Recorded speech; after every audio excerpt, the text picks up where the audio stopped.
ইতিহাসের এক দীর্ঘতম পলায়নের পূর্বে নাটকের অবসান ঘটল। ১৯৮১ সালে ৩০শে মে চট্টগ্রাম তৎকালীন রাষ্ট্রপতি জিয়াউর রহমানের হত্যাকাণ্ডের পর যিনি আত্মগোপনে চলে গিয়েছিলেন, দীর্ঘ ৪৫ বছর পর অবশেষে ডিবির জালে ধরা পড়েছেন সেই সাবেক বিতর্কিত সেনা কর্মকর্তা মেজর অবসরপ্রাপ্ত মোজাফফর হোসেন, যার বয়স এখন ৭৭ বছরেও বেশি। তাকে ধরে দেওয়ার জন্য একসময় পুরস্কারের ঘোষণাও করা হয়েছিল। কিন্তু দীর্ঘ ৪.৫ দশক তিনি কিভাবে আইন শৃঙ্খলা রক্ষাকারীর বাহিনীর চোখ ফাঁকি দিলেন, কার আশ্রয় ছিলেন? সবচেয়ে বড় প্রশ্ন এখানেই দর্শক, ভারত সরকার কি কোনো বিশেষ রাজনৈতিক বার্তা দিতে তাকে বাংলাদেশের হাতে তুলে দিল, নাকি নেপথ্য রয়েছে আপনজনদের কোনো বিশ্বাসঘাতকতা? দর্শক, সেই পর্দার আড়ালের তথ্য তুলে ধরব।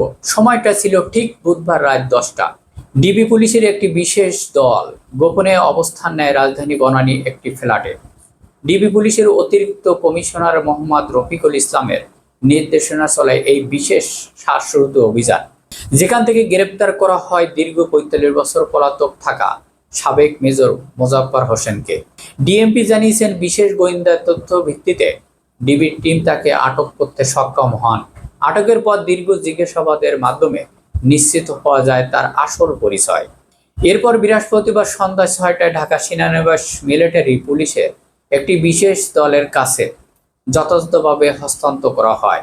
দর্শক, আইন শৃঙ্খলা রক্ষাকারী বাহিনীর এই সচেতনতায় প্রমাণ করে অপরাধী যতই ক্ষমতাধর হোক না কেন আর যতই দীর্ঘ সময় পালিয়ে থাকুক না কেন, পার পাওয়ার কোনো সুযোগ নেই। ইতিহাসের পিছনে তাকালে দেখা যায় ১৯৮১ সালে সেই হত্যাকাণ্ডের তৎকালীন চট্টগ্রামের পদাতিক ডিভিশনের জিওসি মেজর জেনারেল আবুল মঞ্জুর সহ অনেক সেনা কর্মকর্তাকে গ্রেপ্তার করা হয়েছিল। পরবর্তীতে জেনারেল মঞ্জুর সেনানিবাসের রহস্যজনকভাবে নিহত হন। অভিযুক্ত সেনা কর্মকর্তাদের বিচারের জন্য গঠিত হয় বিশেষ সামরিক আদালত। সেই বিচারের ঘটনার সাথে জড়িত থাকা দায়ে ১৩ জনের সেনা কর্মকর্তাকে ফাঁসি কার্যকর করা হয় এবং অন্যদের বিভিন্ন মেয়াদে সাজা দেওয়া হয়।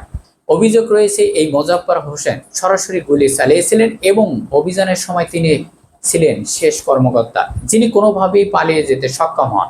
কিন্তু প্রশ্ন হচ্ছে, ৪.৫ দশক কোথায় ছিলেন, কার কাছে ছিলেন? অনুসন্ধানে জানা যায় লম্বা সময় তিনি ভারতে আত্মগোপনে ছিলেন। সেখানে তিনি ছদ্মনাম ব্যবহার করে পরিচয় লুকিয়ে রাখতেন।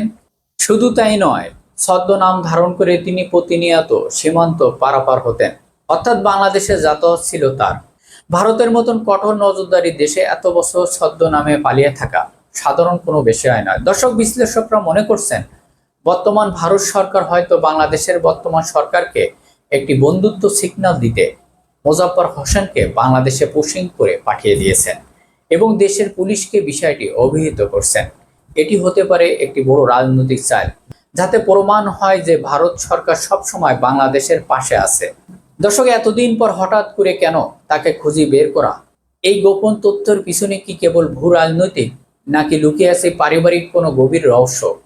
৪৫ বছর ধরে যিনি নিখোঁজ, যার ব্যাপারে আইন শৃঙ্খলা রক্ষাকারী বাহিনীও এক প্রকার নিষ্ক্রিয় ছিল, তার বর্তমান তথ্য গোয়েন্দাদের দিল কে?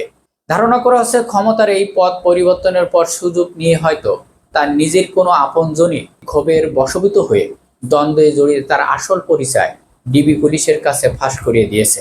দীর্ঘদিনের চাপা থাকা পারিবারিক কোনো ক্ষোভেই কি শেষ পর্যন্ত এই ৭৭ বছর বয়সী বৃদ্ধকে খাঁচায় বন্দি করলো? এই রহস্য জট হয়তো আরো উন্মোচন হবে আগামী দিনগুলোতে।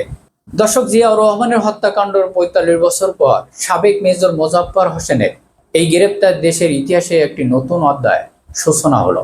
মিলিটারি পুলিশের জিজ্ঞাসাবাদে হয়তো বেরিয়ে আসবে ইতিহাসের আরো অনেক অজানা চাঞ্চল্যকর তথ্য। এই বিষয়টা আপনাদের কাছে কি মনে হলো? অবশ্যই আপনাদের মতামত কমেন্ট করে জানান। সবাই ভালো থাকবেন, ধন্যবাদ।